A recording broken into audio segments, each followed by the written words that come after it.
Okay, we're back, and we have Chuck on the line. Chuck, are you there? Go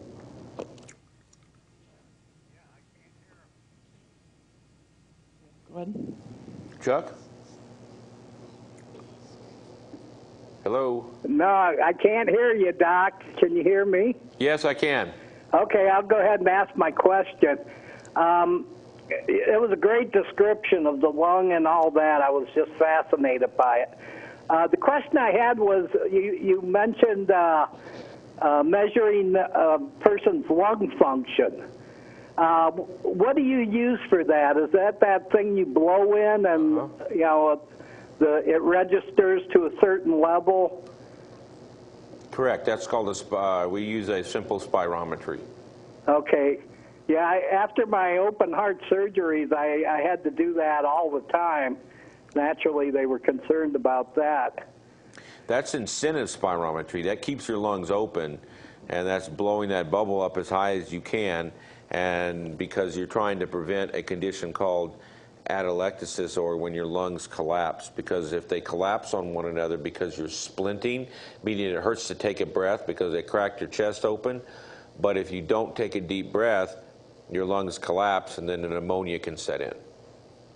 Yeah, it was not a pleasant thing to do, but actually I was amazed at how good they said I did, because I used to be a smoker and all the rest, but knock on wood, that's one of the things I've been lucky on.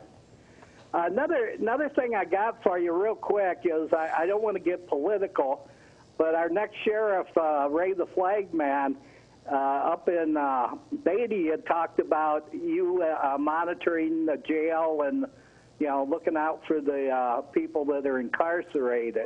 And I was just wondering if you could update us on that. Yep. And I'll sign off, and thanks a lot. Great show again. Yeah, thanks. So, yeah, as a matter of fact, we have come up upon the kind of the end of the contract that we initially signed to monitor the jail, and we learned a lot about what that process is, and the county has come to me and asked me for more protracted coverage to basically be in the jail 24/7 to be able to handle a lot of the issues that happened in the evening.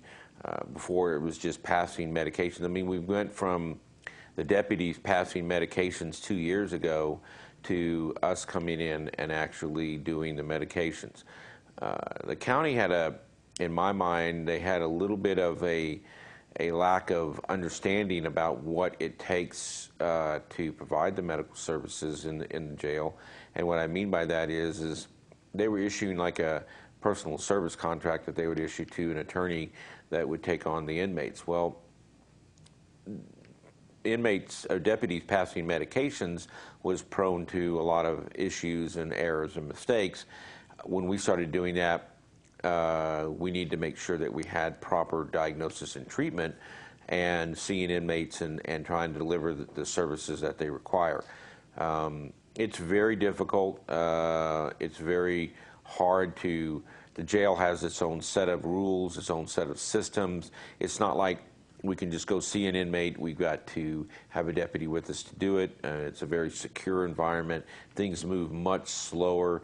I'm excited because the county wants to up the game and provide the services on a better basis to try and, I mean, they've got lots of different providers out there doing a lot of different things. We understand what it takes to provide those services, and we're going to be presenting a formal proposal in front of the county for more in-depth coverage, which I think would be better for everybody involved, especially the inmates. Unfortunately, they are inmates, and they get this thing called, it's a non-illness that I will say it's called incarceritis. They basically, they don't take care of themselves on the outside of the jail, but when they come into the jail, they expect everything to be taken care of.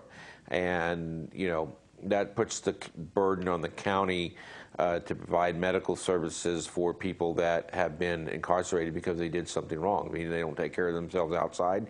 Why do they take care of themselves inside? So it's up to us as healthcare providers to decide what is appropriate and what is related to their incarceration and what might be a danger to the other inmates and the other population. So that's how we kind of set our goals and how do we take care of the inmates. But it is a difficult process just because of all the security and everything else, but we try very hard to give them better service than they would be getting on the outside or on their own.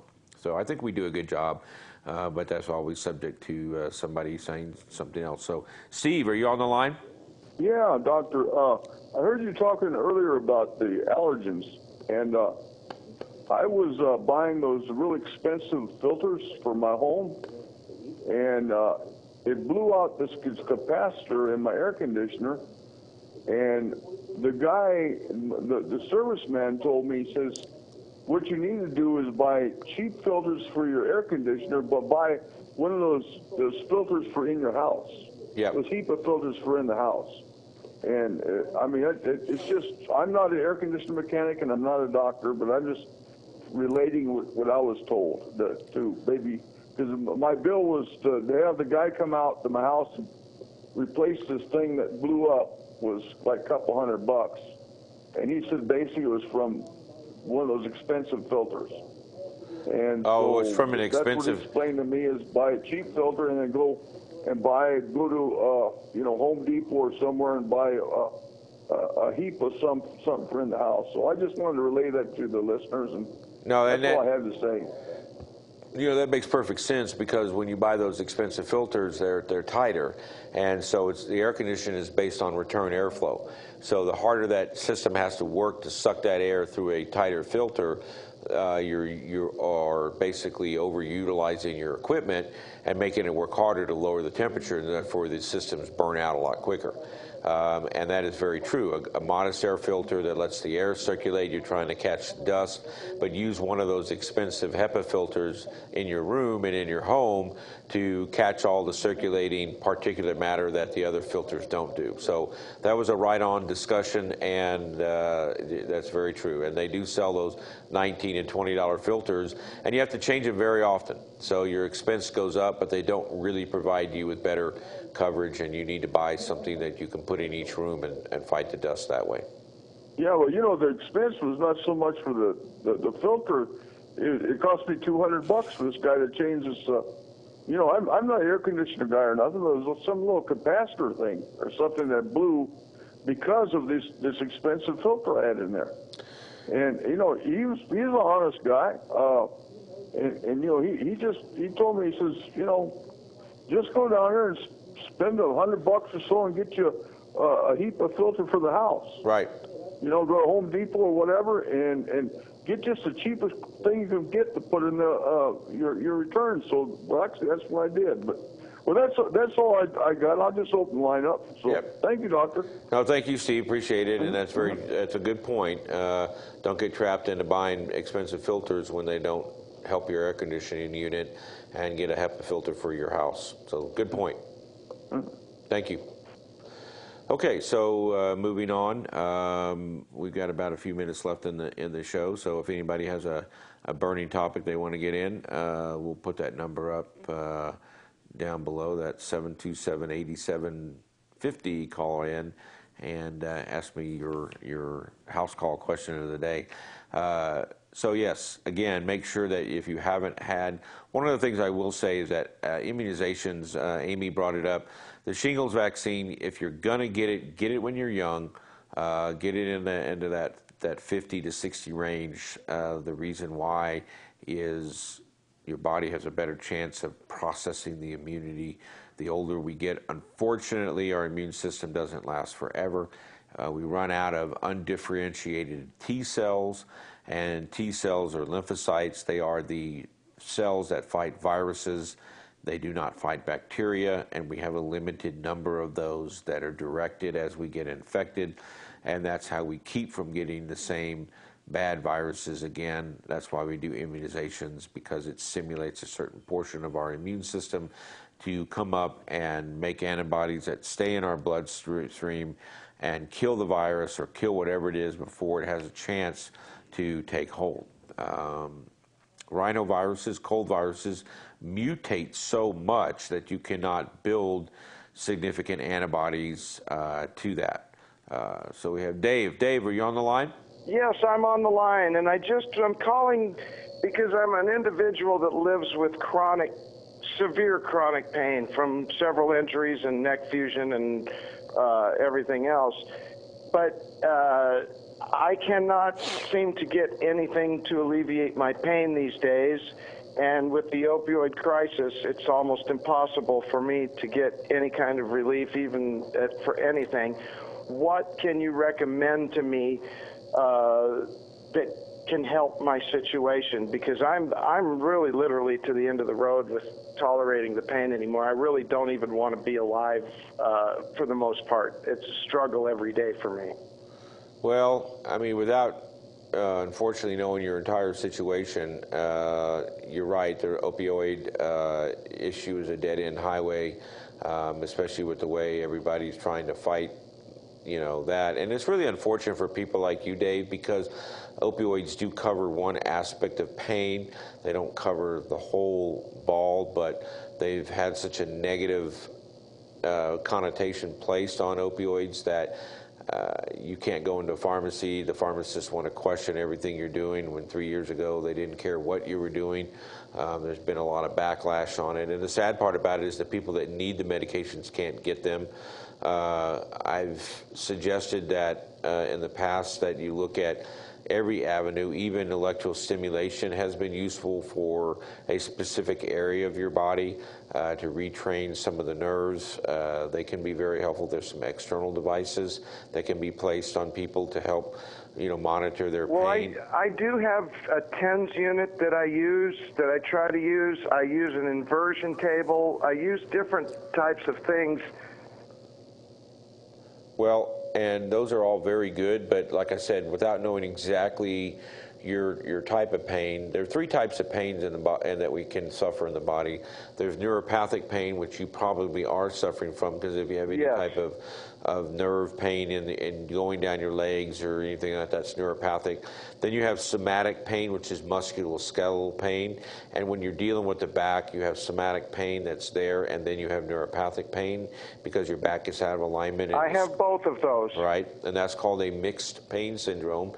And then you have visceral pain, which is organ pain or abdominal pain. So when it comes to musculoskeletal pain, the only thing that really works really well is non-steroidals like Tylenol or Motrin, but they have their own side effects. Electrical stimulation, muscle massage, manipulation can be very useful, but you're going to get immediate results. You're not going to get long-term results with that.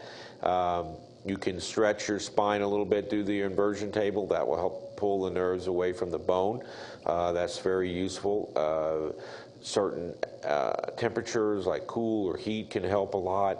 Those can be very helpful. Yeah, I do all of those things. And then what you're going to probably need is, have you had injections? I have. I've gone through many series of injections, and they don't seem to take or help at all. In fact, they've made my situation even worse. Have you looked at internal nerve stimulators, spinal cord stimulators, things like that? That's something that's down the road. I know that right now they want to fuse my neck above and below my previous fusion of the C5, 6, and 7. So I'll then have 5 vertebrae fused in my neck. But it's just, the slightest movement, I have a zero quality of life. And at least when I was able to get an occasional pain pill, I would at least be able to have 1 day a week where I could have some quality of life. Right. Well, yeah, if you're having trouble running into pain pills and running into getting a provider that will give you those, then, it's probably time to make a change and to, plead your case to a lot of different providers, and hopefully they can find some medication. I personally think in your case I would like to try methadone. But listen, I've got to close the show, and I want to thank you very much for the call in. God bless you. Yeah, thank you, Dave. Hang in there, and just keep trying to find that provider or that caregiver who is compassionate, who will try and help you. And with that, we'll be signing off, and thank you very much.